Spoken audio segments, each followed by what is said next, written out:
بسم الله الرحمن الرحيم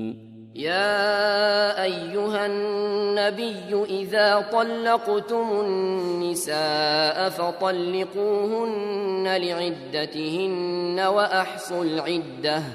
واتقوا الله ربكم لا تخرجوهن من بيوتهن ولا يخرجن إلا أن يأتين بفاحشة مبينة وتلك حدود الله ومن يتعد حدود الله فقد ظلم نفسه لا تدري لعل الله يحدث بعد ذلك أمرا فإذا بلغن أجلهن فأمسكوهن بمعروف أو فارقوهن بمعروف وأشهدوا ذوي عدل منكم وأقيموا الشهادة لله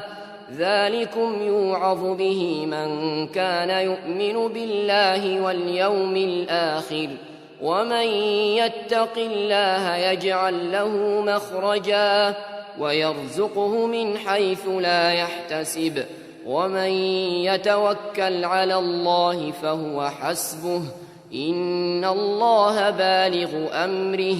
قد جعل الله لكل شيء قدرا واللائي يئسن من المحيض من نسائكم إن ارتبتم فعدتهن 3 أشهر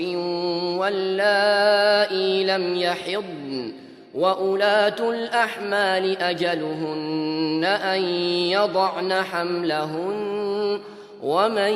يتق الله يجعل له من أمره يسرا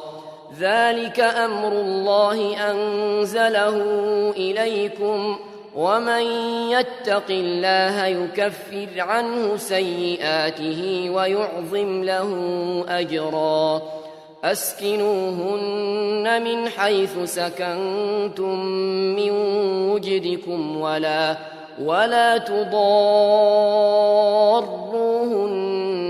لتضيقوا عليهن وإن كن أولات حمل فأنفقوا عليهن حتى يضعن حملهن فإن أرضعن لكم فآتوهن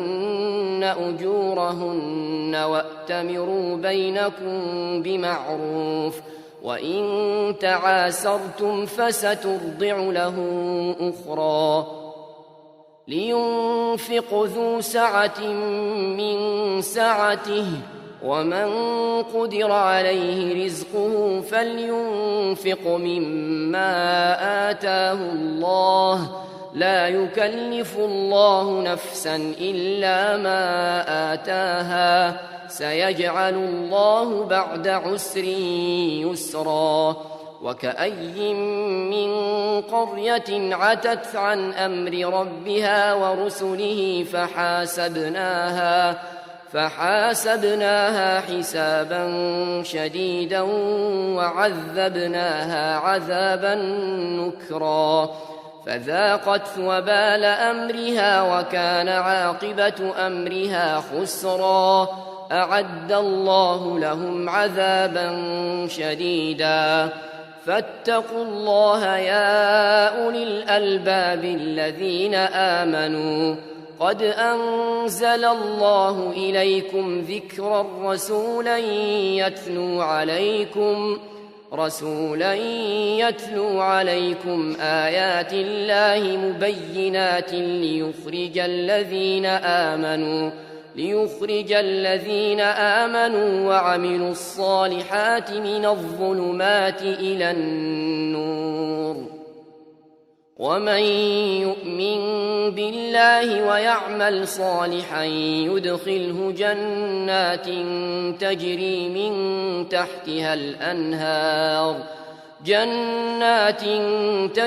من تحتها الأنهار خالدين فيها أبدا قد أحسن الله له رزقا الله الذي خلق 7 سماوات ومن الأرض مثلهن يتنزل الأمر بينهن لتعلموا أن الله على كل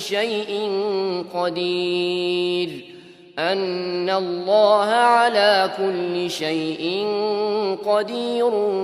وأن الله قد أحاط بكل شيء علما.